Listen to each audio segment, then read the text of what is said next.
नमस्कार, आप सभी का बहुत स्वागत है साधना न्यूज में और मैं हूं आपके साथ मनीष कुमार।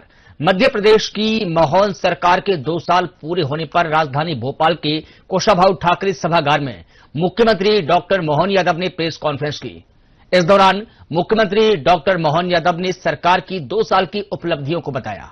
मुख्यमंत्री डॉक्टर मोहन यादव ने कहा कि प्रदेश में लॉ एंड ऑर्डर की सबसे बड़ी समस्या थी छत्तीसगढ़ से लगी मध्य प्रदेश के कई इलाकों से नक्सलवाद से ये इलाके प्रभावित रहे हैं, जहां एक साथ 17 पुलिसकर्मियों की हत्या कर दी गई थी। लेकिन आज प्रदेश नक्सलवाद से पूरी तरह से मुक्त हो चला है और ये अब अभ्युदय मध्य प्रदेश है, एक नया मध्य प्रदेश है। देखिए इस खास रिपोर्ट में।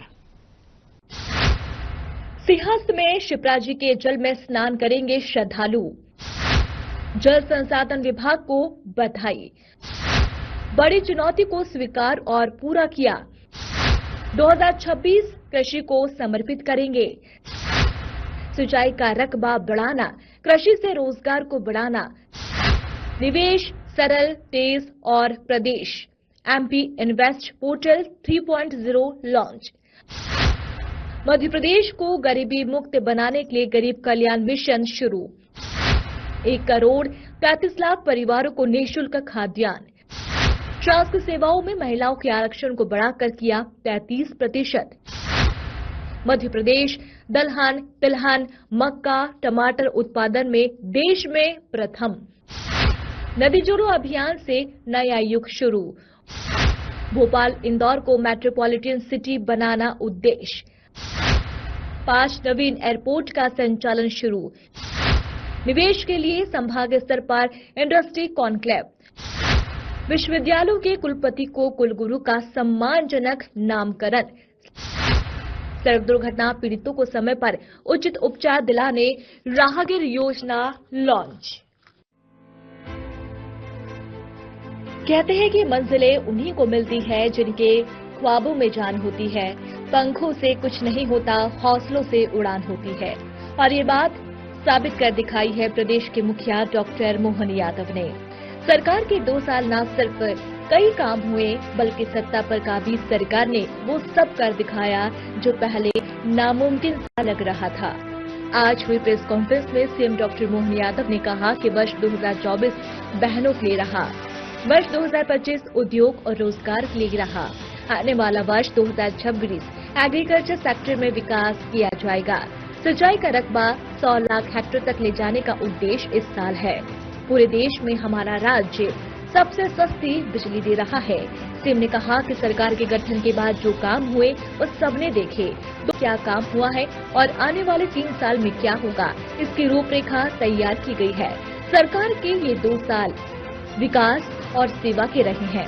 प्रेस कॉन्फ्रेंस में उप मुख्यमंत्री राजेंद्र शुक्ल, उप मुख्यमंत्री जगदीश देवड़ा और भाजपा के प्रदेश अध्यक्ष हेमंत खंडेलवाल मौजूद रहे। जब अपना स्थापना दिवस मनता है तो 1 दिन क्यों 3 दिन मनना चाहिए, और 3 दिन मने तो अपने कलाकार आनंद के साथ हो जाए। तो यहाँ विक्रमादित्य का महानाट्य भी होता और भगवान कृष्ण की लीलाओं को लेकर के 500 कलाकार भोपाल की, ये पहली बार हुआ। 18 पॉलिसियां फिल्म निर्माण से लेकर सभी प्रकार की। अभी बुंदेलखंड के अंदर राजगढ़ पैलेस में गए अपन, इतना गजब का स्थान है, ऐसा लगेगा कि कहां पूरे देश में नहीं मिलेगा। ऐसे अगर उज्जैन में जाओगे तो हायर सेकेंडरी स्कूल 50 साल से चलता था, महाराज बाग क्रमांक 1, 2, 3, आज वो 7 स्टार होटल हो गया टूरिज्म का। हमारी सारी टूरिज्म की प्रॉपर्टी में सबसे ज्यादा कहीं कलेक्शन आ रहा तो अकेले उस हायर सेकेंडरी स्कूल में हो रहा। और टूरिज्म मिनिस्टर पूरे देश में आदर्श उदाहरण देते हैं कि अच्छा पैलेस कैसे बन जाता है हेरिटेज में, ये उदाहरण उनका बना है। जिस प्रकार से समय बदला है और समय के साथ ऊर्जा के क्षेत्र में पूरे देश में सबसे सस्ती बिजली अगर कोई दे रहा है तो अपना राज्य दे रहा है। बिजली में भी ऐसे ऐसे नए प्रयोग हुए कि जिसके आधार पर बिजली के लिए सारे लोग भौचक के देख रहे हैं कि हो क्या रहा मध्य प्रदेश हमारा सबसे लोएस्ट रेट बिजली में गया है। और इसके आधार पर ओंकारेश्वर और ये बड़े बड़े प्रोजेक्ट तो हमारे हैं, आगर, नीमच, सोलर पार्क भी 2000 मेगावाट का, वो कंपोजिट यूपी और हमारा 6 महीने वो वापर लेंगे, 6 महीने हम वापर लेंगे। पानी की तो हम बदला बदली करी ना, बिजली का भी आपस में साझेदारी कर रहे हैं, 2 राज्य आगे बढ़ते हुए। तो ये जो हमारा जो मुरैना का जो बीहड़ का जंगल है, इसका बेहतर से बेहतर उपयोग कैसे कर सकते हैं।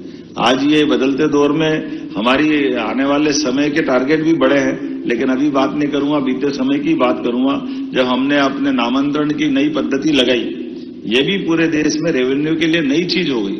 लगभग 1 करोड़ प्रकरणों का निराकरण कराया और ई नामांतरण, जैसे आप रजिस्ट्री कराओगे आपका प्रोसेस परबारे चालू हो जाएगी। पटवारी गिरदावर के पास चक्कर खाने की जरूरत नहीं। बंटवारा, नामांतरण, राजस्व ऑनलाइन निराकरण करने के लिए साइबर तहसील के आधार पर भारत सरकार ने पहला पुरस्कार मध्य प्रदेश को दिया।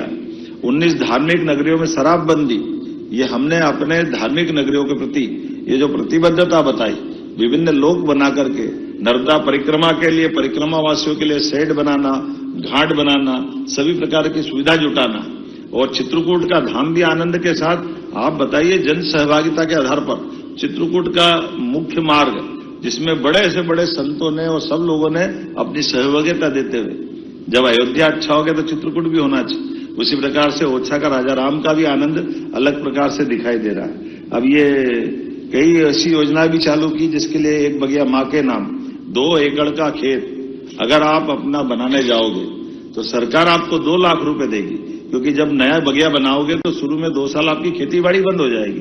तो खेतीबाड़ी भी ढंग से व्यक्ति करता है, उसके बजाय उसके जीवन के प्रबंधन करते हुए, और जब बगिया तैयार हो जाएगी तो फल से उसका काम चलेगा ही से। तो आम के आम, गुठली के दाम, दोनों काम हो जाएंगे। हमारा पास व्यक्ति अपनी खुद का बगिया भी तैयार कर लेगा और अपना बगीचा भी तैयार हो जाएगा। इन 2 सालों में सरकार ने कई उपलब्धियां हासिल की। आइए जानते हैं। 42 दिनों में 42 नक्सलियों को किया ढेर। हमारे जवानों ने 42 दिनों में 42 नक्सलियों को ढेर किया। सीएम ने नक्सलवाद पर कहा कि गृह मंत्री ने नक्सलवाद के अंत की तारीख तय की थी। जब ये तारीख तय की गई तो मैं भी चौंकिया था, लेकिन आज ये होता हुआ दिखाई दे रहा है। लाल आतंक का अंत हो रहा है। नक्सली मुठभेड़ में इंस्पेक्टर आशीष शर्मा का बलिदान सभी ने देखा। वे बहादुर अफसर थे। आज कई अफसर स्वयं बालाघाट की पोस्टिंग मांगते हैं और नक्सलवाद को खत्म करने का टारगेट तय करते हैं। नक्सल मुठभेड़ में जिन अधिकारियों ने बलिदान दिया उन सभी को सलाम। हमारे पुलिस बल ने कई नक्सलियों को ढेर किया। 42 दिन में 42 नक्सलियों ने सरेंडर किया और 100 बड़े नक्सली मारे गए। अब हम सुरक्षा तंत्र मजबूत कर रहे हैं ताकि लाल आतंक का ये फंद दोबारा न फैले। हमें गर्व है इस बात का कि माननीय प्रधानमंत्री ने तय किया और माननीय गृह मंत्री जी ने लगातार ध्यान दे करके, जो 35-37 साल पुरानी एक चुनौती थी 2-4 साल के समय में, और अब तो डेडलाइन डिसाइड की। सच में जब उनने डेडलाइन डिसाइड की कि मार्च 2026 तक नक्सल वाली मूवमेंट समाप्त कर देंगे, तो मैं भी थोड़ा चौंक गया था कि कहीं ऐसा तो नहीं। मैंने गृह मंत्री जी से निवेदन भी किया। हमने कहा नहीं, बिल्कुल चिंता मत करो, ये समय सीमा में हो जाएगा। बड़ा सुन के अच्छा भी लगा। लेकिन बीते साल जब बात की, क्योंकि मैं अपने राज्य की दृष्टि से अगर देख के बताऊंगा तो आप सब जानते हैं हमारा भौगोलिक रूप से इतना बड़ा मंडला, बालाघाट, डिंडोरी का क्षेत्र, जिसमें रिजर्व फॉरेस्ट इतना बड़ा, ऐसे में 25, 30, 40 लोगों को खोज के निकालना यही चुनौती रहती। और वो फॉरेस्ट के इलाके में जब मोबाइल टावर काम नहीं करते हैं, बिजली की लाइन के भी संकट रहते हैं, जंगली जानवर चारों तरफ बिखरे हुए, गांव की अंदर की भी स्थिति कैसी है कि लगातार 20-25 साल तक लाल सलाम ने जो माहौल बनाया कि फॉरेस्ट के अधिकारी से लेकर के सारे लोग, लेकिन ये सौगात भी मिली कि पहले तो हमारे अपने भी इस घटनाक्रम में बहुत दर्दनाक हादसे हुए। बीते साल जिस आशीष शर्मा को हमने प्रमोट करके टीआई बनाया, कुछ समय पहले उनकी बलिदान भी हुआ। ये दर्दनाक भी था, लेकिन मुझे इस बात की प्रसन्नता के कुछ अच्छे पुलिस अफसर जिनने खुद ने मांगकर बालाघाट की ड्यूटी ली, मैं अपने आईपीएस अधिकारियों को बधाई देना चाहूंगा।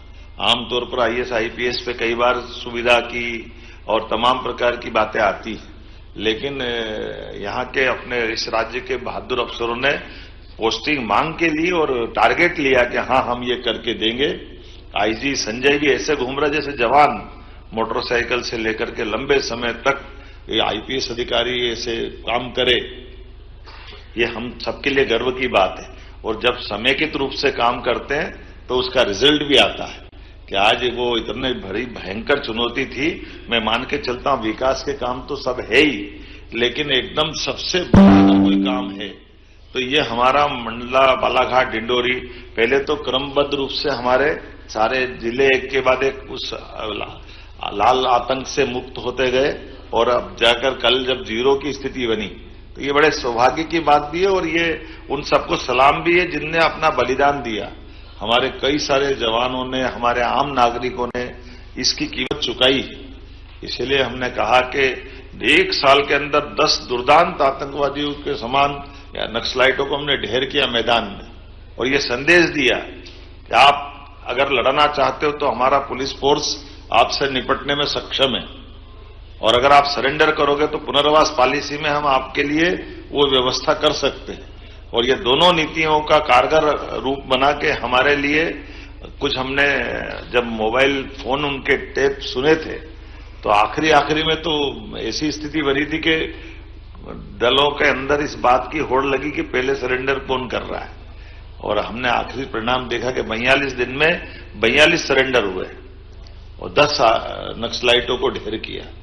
तो ये एक बहुत बड़ी चुनौती थी पुलिस के लिए और प्रशासन के लिए। अब ये अलग बात है कि अब हम वापस उस बालाघाट, मंडला, डिंडोरी के अंदर जिन भी कारणों से ये पनपा फैला था हम उसको अंदर से उस तरह के तंत्र को भी मजबूत करें कि दोबारा ये सांप अपना फन नहीं फैला सके। केन बेतवा लिंक परियोजना नदी जोड़ो अभियान पर मुख्यमंत्री ने कहा कि हमारा ये प्रयास सफल साबित हुआ। हमारा पानी हमारी नदी की अवधारणा के तहत केन बेतवा लिंक परियोजना ने मध्य प्रदेश और उत्तर प्रदेश को लाभ दिया है। वहीं पार्वती कालीसिंध चंबल नदी जोड़ो परियोजना ने मध्य प्रदेश और राजस्थान को लाभ दिया है। इस बार 2028 में होने वाले सिंहस्थ में शिप्रा नदी में शिप्रा के ही पानी से स्नान करने की व्यवस्था कर दी गई है। पहले 2016 में नर्मदा नदी के पानी से स्नान करवाया गया था, लेकिन उससे पहले हुए सिंहस्थ में किसी नदी का पानी उपलब्ध नहीं था और गंभीर नदी के पानी से साधुओं को स्नान कराया गया था। नदी जोड़ो अभियान थी, ये भी बहुत बड़ा अभियान था, असंभव जैसा था। कभी अटल जी की बात याद करें कि बुंदेलखंड में केन बेतवा नदी जोड़ो अभियान की जब बात आई थी, वाकई ये ऐसा लग रहा था कि तो क्या होगा, भगवान जाने कैसे करेंगे। लेकिन केन बेतवा नदी जोड़ो का जो लाभ मिला बहुत तेज गति से और अब तो रोज नए नए जिले जुड़ रहे हैं। नहीं तो हम इधर कभी सोचते नहीं थे कि भोपाल, इंदौर, उज्जैन ये तो नर्मदा जी से जुड़ गए थे, लेकिन ये पार्वती कालीसिंध चंबल का कैचमेंट एरिया है। इधर नीमच, मंदसौर, चंबल तो वर्षों से थी, गांधी सागर डैम भी वर्षों से था, लेकिन नीमच, मंदसौर में सिंचाई का रकबा का हमारा पानी, हमारी नदी, हमारा कार्यक्षेत्र, लेकिन पीकेसी योजना से अब लाभ पूरा लेंगे। ये पीकेसी नहीं, पीकेसी ने तो और एक नया दौर लिखा। माननीय प्रधानमंत्री जी ने जयपुर के अंदर भाषण में जिसको कोड किया श्रीमान नरेंद्र मोदी जी के शब्दों में कि आज का ये जो पीकेसी पार्वती कालीसिंध चंबल योजना का शुभारंभ ये नए युग की सूत्रपात है। जब दो राज्यों के बीच सालों से झगड़े चलते हैं हाई कोर्ट, सुप्रीम कोर्ट में और कई बार तो हिंसक घटनाएं हुई दक्षिण के राज्यों में, लेकिन परस्पर सौहार्दता के बलबूते पर राजस्थान में भी पानी पहुंचेगा, मध्य प्रदेश भी पानी लेगा और हमारे इस क्षेत्र के अंदर पीने के पानी की, सिंचाई की, उद्योगों की रचनाओं को पानी के माध्यम से डेवलपमेंट करने की पूरी फ्रीडम मिल रही है। तो ये नदी जोड़ो अभियान और एक सिलसिला चालू होता तो फिर कहां तक रुकता है। कितना अच्छा लगता है कि केवल राजस्थान नहीं, केवल उत्तर प्रदेश नहीं, महाराष्ट्र के साथ जोड़कर भी ताप्ती का पूरा ये एक नया प्रकार का वाटर रिचार्ज का पूरा प्रोजेक्ट बनाया और 70,000 करोड़ ये सारे चीजों में भारत सरकार 10% केवल राज्यों के लिए लगाने की बात कर रही, 90% अदरवाइज अगर इतने बड़े प्रोजेक्ट हम कैसे खड़ा करेंगे। 1 लाख करोड़ की पीकेसी योजना तो 90,000 करोड़ भारत सरकार दे रही, 70,000 करोड़ की पार्वती कालीसिंध चंबल योजना, ऐसे 70,000 करोड़ की हमारी ताप्ती के साथ योजना बनी, जो हमारा बुरहानपुर के बाद खंडवा, खरगोन के हिस्से से होते हुए इस पूरे नए वाटर रिचार्ज का पूरा एक नया प्रकार का बेसाल्ट हमारा पूरा काम आएगा। उसी के साथ मंदाकिनी चित्रकूट के अंदर केन बेतवा का फिर रिवाइज प्रोजेक्ट दिया, जिसके आधार पर हमारी चित्रकूट की धारा भी सरसब्ज होगी, चित्रकूट का धाम भी जगमगाएगा। आमतौर पर तीर्थ की रचना नदी माताओं के माध्यम से होती है। अकेले उज्जैन को देखें तो उज्जैन की क्षिप्रा नदी में 2 चुनौतियां हमको थी। सिमस तो 80 में भी हुआ, बाणु में भी हुआ, 2004 और 2016 में। लेकिन 80, बाणु और 2004 तक जब सिमस्त हुआ तो क्षिप्रा जी के जल में स्नान करने जो साधु संत सहित धार्मिक श्रद्धालु आए, उन्होंने गंभीर के पानी में स्नान किया। गंभीर क्षिप्रा जी से लगभग 20 किलोमीटर दूर से पानी लेके लिफ्ट करके आए और उसमें स्नान कराया। स्नान तो हुआ, कुंभ भी हुआ, सिंहस्थ भी हुआ, लेकिन मन में भाव कचोटता रहा कि ये अपन किस जल से स्नान करा रहे हैं। साधु संतों को तो मालूम नहीं, लेकिन हमको तो मालूम है। 2016 में हमने नर्मदा जी में स्नान कराया, तो ये बात सही है कि नर्मदा जी के टाइम क्षिप्रा लिंक की योजना में नर्मदा का मिलन हुआ, तो ये संदेश तो था। तो कई संतों ने मजाक में कहा भी कि अगर हमको यहाँ आके स्नान करना है उज्जैन में, तो फिर तो ओंकारेश्वर में ही कर लेना चाहिए, क्योंकि ये तो कुंभ सिंहस्थ तो उज्जैन में हो रहा है, जल तो आप नर्मदा जी का दे रहे हो। तो ये बात सही थी। मैं इस बात के लिए धन्यवाद देना चाहूंगा हमारे इरिगेशन डिपार्टमेंट के लोगों को, जिन्होंने इस चुनौती को लिया और हमने इस सिंहस्थ में क्षिप्रा जी के जल से स्नान करने का प्रबंधन कर लिया। चुनौती तो कई थी, मैं ये पढ़ी हुई लिखी हुई भाषा नहीं बोल रहा हूं, ऐसे ही मुझसे ही बोल रहा हूं। आपको ध्यान में आएगा कि हमने कहा कि भाई क्षिप्रा जी कोई बर्फ का ग्लेशियर नहीं है कि ऊपर से पानी बह के आ जाएगा। हमारे सामने चुनौती, क्षिप्रा जी बरसात के पानी में जो धारा बनती है उससे पूरे साल काम चलाना पड़ता है। तो फिर योजना बनी कि इस बरसात के पानी के समय पानी को लिफ्ट करके एक बड़ा तालाब बनाए। तो बड़ा तालाब हमारा उज्जैन के पास बनाया, उसकी क्षमता इतनी बड़ी कि वो पूरे साल फिर प्रवाह के माध्यम से क्षिप्रा जी में जल पहुंचाएगा। तो ये लगभग 800 करोड़ की योजना बनी, जिसके आधार पर अब क्षिप्रा जी के जल से क्षिप्रा जी में लोग स्नान कर पाएंगे पूरे साल। लेकिन एक चुनौती और थी कि क्षिप्रा जी का जल तो शुद्ध कर देंगे, लेकिन हमारी जो भौगोलिक रचना ऐसी कि इंदौर का बढ़ता हुआ भौगोलिक एरिया, लेकिन उसकी ढलान तो उज्जैन की तरफ थी। तो नर्मदा जी का पानी हो या क्षिप्रा जी का हो, गंभीर का हो, वो सब हमारा, जिसको हम खान भी कहते हैं, कान भी कहते हैं, उस नदी के माध्यम से पूरा गंदा पानी, इंदौर का सीवर का पानी उज्जैन आ जाता है। तो ऐसे में चुनौती ये थी कि वो पानी को शुद्ध कैसे रखें। तो इस बार ये भी एक अच्छा प्रयोग मिला कि जब हम बड़ी नदियों को राज्य के बाहर भी जोड़ने का अगर हम बड़ा एक रिकॉर्ड बना रहे हैं, जब यूपी के साथ केन बेतवा का बना रहे हैं, पार्वती काली सिंह चंबल के साथ राजस्थान का, या ताप्ती के साथ महाराष्ट्र का, तो एक राज्य के अंदर भी 2 नदी जोड़ो अभियान चलना चाहिए। तो एक राज्य के अंदर गंभीर और खान नदी को जोड़ने का प्रोजेक्ट बना, जिसके कारण से उज्जैन से लगभग 15 किलोमीटर दूर पानी को शिफ्ट करके डाउन स्ट्रीम में गंभीर की, ऊपर गंभीर का डैम बनेगा, नीचे गंभीर का पानी सूखी नदी में जाएगा, तो वहां सिंचाई करके लोग उस पानी का किसान उपयोग करेंगे और ये गंदा पानी मिलने से क्षिप्रा जी का रुकेगा। ये प्रोजेक्ट भी इसी के माध्यम से, मौका पड़ेगा तो पत्रकार साथियों आपको ले चल के दिखाएंगे कि अंडर डक्ट बन करके 50 किलोमीटर नीचे बड़ा ट्रक अंदर से चला जाए, इतनी बड़ी टनल बनाना, उस टनल में नदी की धारा, ऊपर लोग खेती कर रहे हैं, किसानी कर रहे हैं, ऊपर खेती नॉर्मल चल रही, लेकिन नदी की धारा नीचे जा रही। तो ये भी अपने राज्य के अंदर पहली बार ऐसा हुआ कि नदी से नदी जोड़ो अभियान में ये एकदम नीचे से ऊपर के बीच में, नीचे नदी का मूल स्रोत अलग, बीच में टनल अलग, ऊपर खेती चल रही, तो 3 मंजिल पे काम हो रहा है। ये अपना एक नया प्रयोग, लेकिन इस पे भी हमारी सरकार ने काम किया है। भोपाल की पहचान GIS के रूप में बनी। सीएम ने कहा कि भोपाल में पहली बार इंडस्ट्रियल कॉन्क्लेव आयोजित हुआ। छोटे छोटे शहरों में भी कॉन्क्लेव कराए जा रहे हैं। मध्य प्रदेश को देश का पहला PM मित्र पार्क मिला है। प्रदेश में मेडिकल कॉलेजों की श्रृंखला विकसित हो चुकी है। आज भोपाल की पहचान GIS के रूप में भी बन रही है। भोपाल में GIS नहीं होती थी, रीजनल इंडस्ट्री कॉन्क्लेव नहीं होती थी। उद्योग के मामले में एग्रीकल्चर ग्रोथ रेट तो हमारी बहुत अच्छी थी, लेकिन एग्रीकल्चर ग्रोथ रेट के अलावा भी हमारे राज्य के अंदर इंडस्ट्री जब तक नहीं आएगी तब तक हमारी ठोस अर्थव्यवस्था पे प्रश्न खड़ा होता था। और उस व्यवस्था पे विचार करने के बाद हमने निर्णय किया कि रीजनल इंडस्ट्री कॉन्क्लेव होना चाहिए। तो छोटे छोटे संभाग केंद्रों पर, ये मानता हूं ग्वालियर जबलपुर तो बड़े थे, भोपाल भी बड़ा था, लेकिन इंडस्ट्री कॉन्क्लेव पहली बार हुई। कई लोग आश्चर्य जब हम कर रहे थे कि बड़े बड़े उद्योगपति आकर के कहते ग्वालियर में हम पहली बार आए, जबलपुर पहली बार आए। तो जब जबलपुर ग्वालियर तो आए, लेकिन सागर और नर्मदापुरम में भी और शहडोल में तो जो हमारा इस्पात का कारखाना टीएमटी सरिया वाले ने लगाया, वो अग्रवाल जी आकर बोलते कि मैं तो बिल्कुल भाषा छत्तीसगढ़ का ही हूं, लेकिन मुझे ध्यान ही नहीं गया कि शहडोल में भी हो सकता है क्या।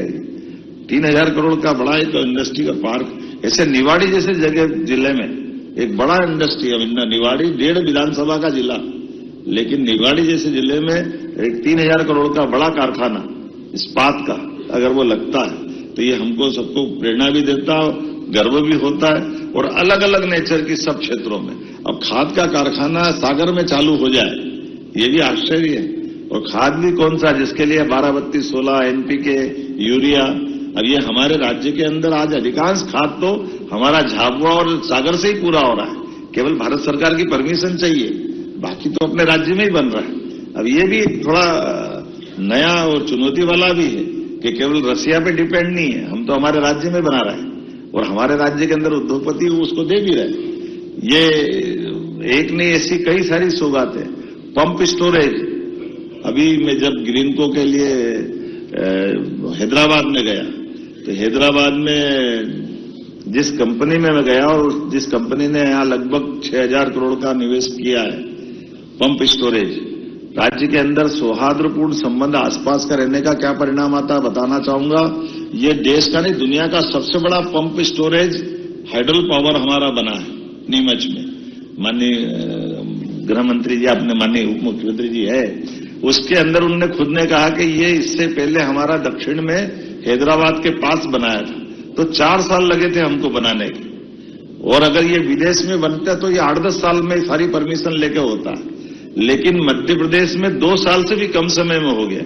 उसमें से मैं ही भूल गया, एक तो उन्होंने मेरे को धन्यवाद दे रहे थे, तो मैंने कहा मेरा क्या रोल है, बोले आपका ये रोल है कि जब आप नीमच तरफ आए थे एक इंडस्ट्रियल समिट में मिले थे, तब हमने कहा था कि सब ये पंप स्टोरेज में एक ऊपर टैंक बनाना पड़ता है, एक नीचे टैंक बनाना पड़ता है। तो ऊपर का टैंक तो हमने बना लिया, अब नीचे का टैंक चूंकि चंबल का पानी वो गांधी सागर में रखा हुआ मंदसौर में, और वो चंबल का पानी का कंट्रोल तो राजस्थान सरकार के पास रहता है, वो पानी जब तक खाली नहीं करे हम बनाए कैसे नीचे, और जब हम नीचे नहीं बनाएंगे तो वो पंप स्टोरेज चालू कैसे होगा।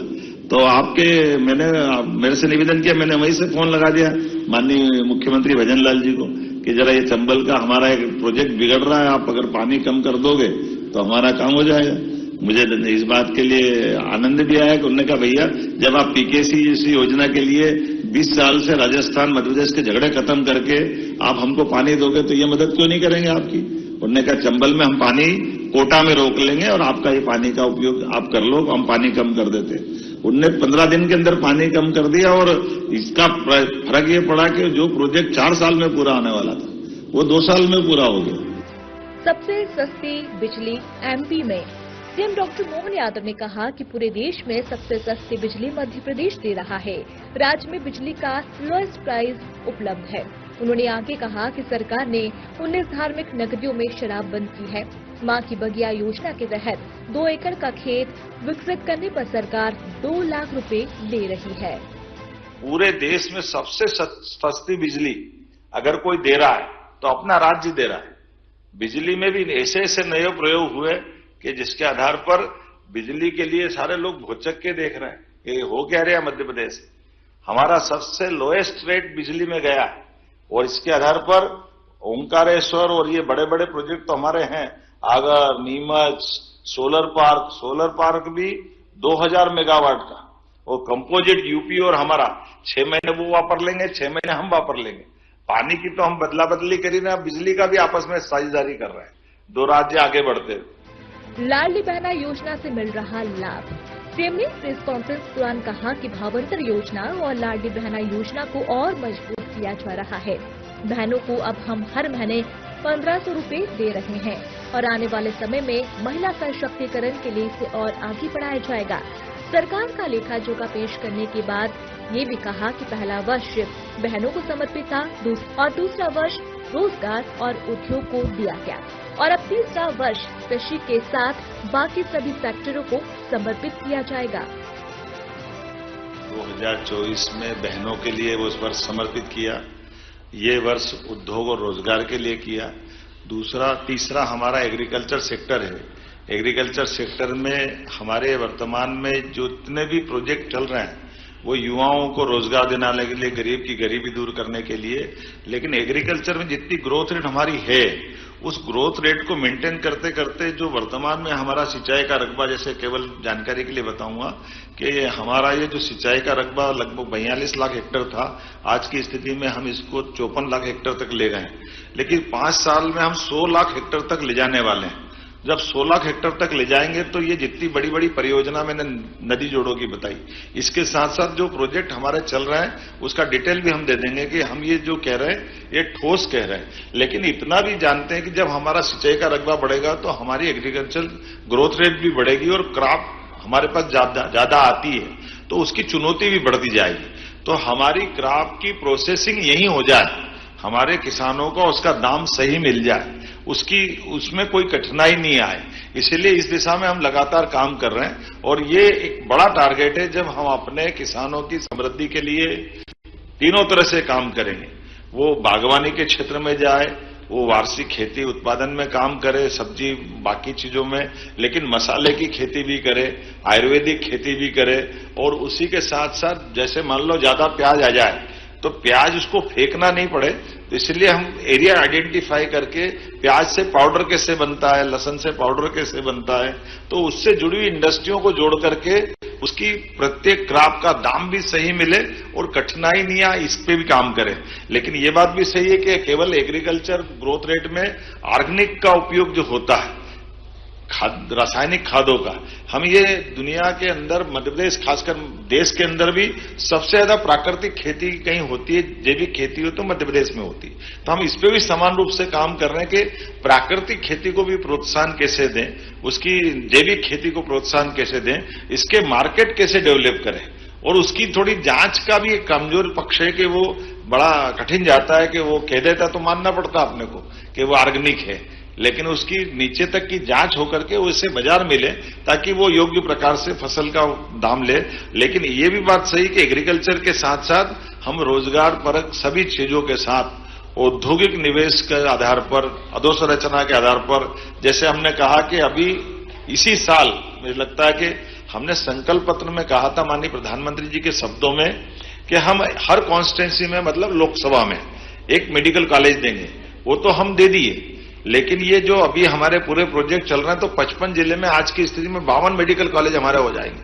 तो हम ये चाहेंगे कि जिला स्थान पर मेडिकल कॉलेज आए और केवल मेडिकल कॉलेज जो हमारी एलोपैथिक नहीं आए, एलोपैथिक के लिए आयुर्वेदिक भी आए।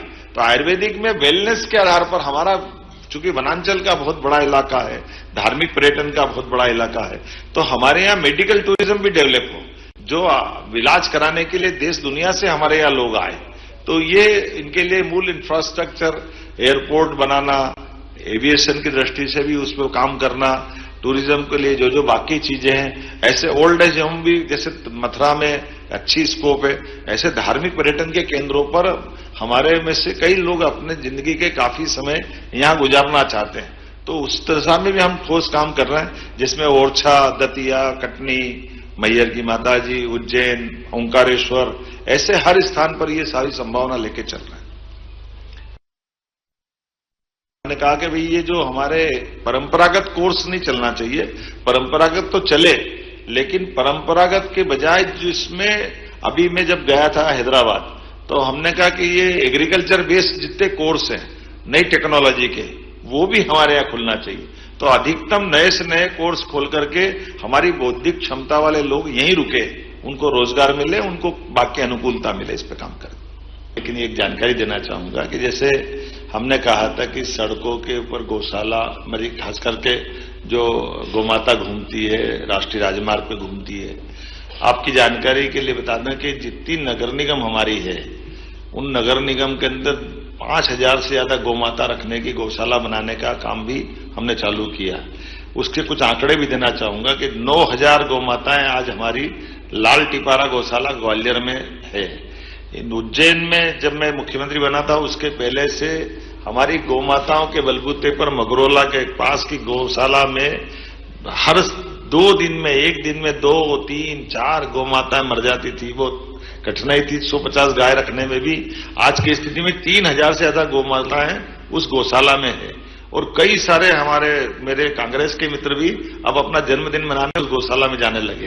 इंदौर का भी यही हाल हुआ है। हमने एक काम इसमें बड़ा अच्छा बदलाव किया, आपने अच्छा प्रश्न किया कि आमतौर पर ये गौशालाएं जो बनती है तो गौशालाओं में केवल हम सरकारी अमला रख दें, पैसा दे दें तो उससे काम नहीं चलता है। उसको एक तो थोड़ा मानवीयता के आधार पर जो हमारा प्राचीन समय का समाज है उसके आधार पर तो हमने संतों को जोड़ा। तो अगर गौमाताएं जहां इकट्ठी है तो वो सब एक साथ होने के बजाय बीमार को अलग रखो, जो अच्छी है उनको अलग रखो, जो बच्चे हैं उनको अलग रखो, जो दूध देने वाले उनको अलग रखो, बीमार हो तो दवाई देने का इंतजाम हो जाए, फिर प्रॉपर खान पान की जो खुराक की चिंता कर लें, सफाई की चिंता कर लें। तो आधुनिक यंत्रों के माध्यम से केवल आपको बताना चाहूंगा 1000 गौमाता के भूसे और उनके साथ जो दाना पानी उनको खिलाते हैं केवल 2 व्यक्ति डाल के पूरा कर लेते हैं।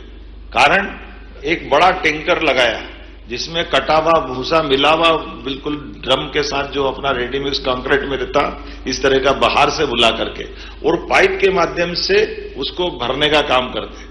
तो ये जो कम मेहनत से ज्यादा गौमाता के खाने पीने की, साफ सफाई की प्रॉपर चिंता करने का प्रबंधन जो हुआ है, एक बार सब मित्रों को देखने भी ले चलेंगे। तो जो पहले आमतौर पर नगर पालिका का नियम था कि वो खिड़क बनाता, खिड़क मतलब वो कारावास, कारावास में गाय बंद कर दी, छुड़ाने आएगा तो 2000 देना, 1000 देना। वो कौन छुड़ाने आ रहा है, किसको छुड़ाने से मतलब है। अपने घर में ये कठिनाई थी कि लोग रखते नहीं थे, सड़क पे छोड़ देते थे और सड़क पे छोड़ दिया तो वो आफत समझ के रखते थे, पैसा भी जाता था लेकिन कोई देखने वाला नहीं। तो हमने हर गौशाला के साथ संतों को जोड़ा है। तो संत 2 संत 3 संत वहां रह करके पूरी सेवा करने के माध्यम से तो ये गौशाला बिल्कुल एक आधुनिक रूप में आ गई। ये बात सही है, जैसे धीरे धीरे और बनती जाएगी तो जितनी भी सड़क पे हम उसको शिफ्ट करते जा रहे हैं, जितनी और जो जिनको वास्तव में क्या हो गया, अब तो ये हो गया कि पहले भोपाल से उज्जैन के बीच की बहुत सारी गौमाताएं इसी बरसात में थी। अब जब हमारी गाड़ी जाती पकड़ने तो घर वाले भी कहने लग गए कि नहीं हम तो हमारे घर ले जा रहा है, हमको पहले कोई पकड़ते ही नहीं था तो वो छोड़ देते थे और कई बार वो गौमाताओं से एक्सीडेंट होते थे। आज अंतर पड़ गया और आने वाले समय हमने कहा कि आप अपने घर में भी रखो, बल्कि पंचायतों के अंदर तक भी हम 20 की जब 40 रुपया प्रति गौमाता का अनुदान देने लग गए तो लोगों को पुर भी जा गया, मतलब वो उनको खर्चा पुर रहा है कि भाई इसमें कोई परेशानी नहीं आएगी।